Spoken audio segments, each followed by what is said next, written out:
Hello बच्चों। यहाँ लिखा है spherical ball of mass m moving with initial velocity u collides elastically with another ball of same mass m which is fixed to the one end of L-shaped rigid massless frame as shown in the figure A. L-shaped frame contains another mass m connected to the other end. The angular speed of L frame immediately after the collision. Clear? तो देखो यहाँ पे already जैसे हम लोग बात कर चुके थे, ये वाला मास भी m है, इसके जस्ट पीछे वाला क्वेश्चन भी इसके साथ ही कनेक्टेड है और उसमें ऑलमोस्ट हम चीजें फाइंड कर चुके हैं। क्लियर? तो यहाँ पे सबसे पहले ये इनिशियल कंस्ट्रक्शन दिया था, कोलिजन के जस्ट बाद हम लोगों ने जो डायग्राम बनाया था मैं वापस यहाँ बना दे रहा हूं आपके लिए। ये हम लोगों के पास ये दो पॉइंट मासेस थे ऐसे, जो कि यहाँ पे कनेक्टेड हैं।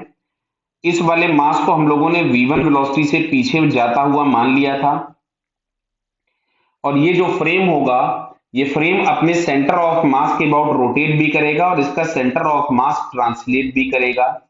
तो सेंटर ऑफ मास की जो ट्रांसलेशनल वेलोसिटी थी वो हम लोगों ने खुद भी मान ली थी vc, और इस फ्रेम को हमने इस डायरेक्शन में रोटेट करते हुए मान लिया था ओमेगा से, और इसका मोमेंट ऑफ इनर्शिया हम लोगों ने निकाला था तो वो आ रहा था ml स्क्वायर। क्लियर है? इसका मास भी m है और इसका मास भी m है, तो यहां से मोमेंट ऑफ इनर्शिया आ रहा था ml स्क्वायर। क्लियर? ये कैपिटल M है क्योंकि मासेस कैपिटल M दिए गए हैं। बराबर बताइए? तो ये आ रहा था ml स्क्वायर। कैसे आ रहा था? ये वाला डिस्टेंस l/√2 था, तो इस ये सेंटर ऑफ मास है, तो सेंटर ऑफ मास के रेस्पेक्ट में मोमेंट ऑफ इनर्शिया अगर फाइंड करें क्योंकि रोटेशन इसका सेंटर ऑफ मास के अबाउट ही होगा। क्लियर? तो ये सारी कहानी हमने लिख रखी थी। तो इसमें जब हम लोगों ने कंजर्वेशन ऑफ लीनियर मोमेंटम लगाया था तो हम लोगों के पास इनिशियल मोमेंटम आ रहा था mu is equal to 2m into V C minus of v1। क्लियर? तो यहां से u इज इक्वल टू आ जाता था 2vc माइनस v1। ये आ गया था हमारे पास फर्स्ट इक्वेशन। क्लियर बताइए? अच्छा, सेकंड इक्वेशन हम लोगों ने लगाया था conservation of angular momentum.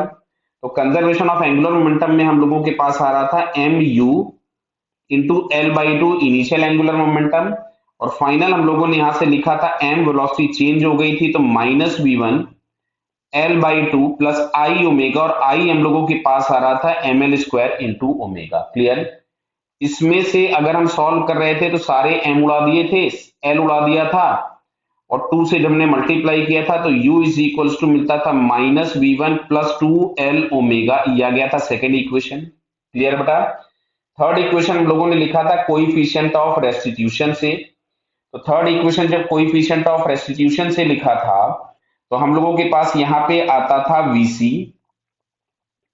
Plus l/2 omega plus v1 is equal to u। तो इसको हमने लिख दिया था 2vc plus l omega plus 2v1 बराबर 2 टाइम्स u आ गया था थर्ड इक्वेशन। अब देखो इन दोनों को जब तीनों को सॉल्व किया था तो यहां से v1 इज इक्वल टू आया था u/7। अब इन तीनों को आप सॉल्व करेंगे और अगर आपको पूरा सोल्यूशन देखना है तो पीछे वाला इक्वेशन देख लीजिए। अगर हम इस v1 को उठा करके इस इक्वेशन में पुट कर दे सेकंड वाले में, तो सेकंड वाले इक्वेशन में जब हम पुट करेंगे तो हमको मिलेगा u is equal to minus of u/7, क्योंकि ये निगेटिव लगा है ना, ये प्लस 2l ओमेगा। तो ये आपके पास यहां से आ जाएगा 8u/7। अगर हम इसको इधर ले गए तो 2l ओमेगा, तो ओमेगा इज इक्वल टू आपके पास मिलेगा 4u/7l। तो आपसे क्वेश्चन में यही पूछा हुआ है कि angular velocity of the frame, ये देखिए angular velocity of the L shaped frame, तो ये बटा मिलेगा 4u/7l, जो कि हम लोगों को फर्स्ट ऑप्शन में दिया है। So its first answer is correct. Clear बेटा? Okay, all the best.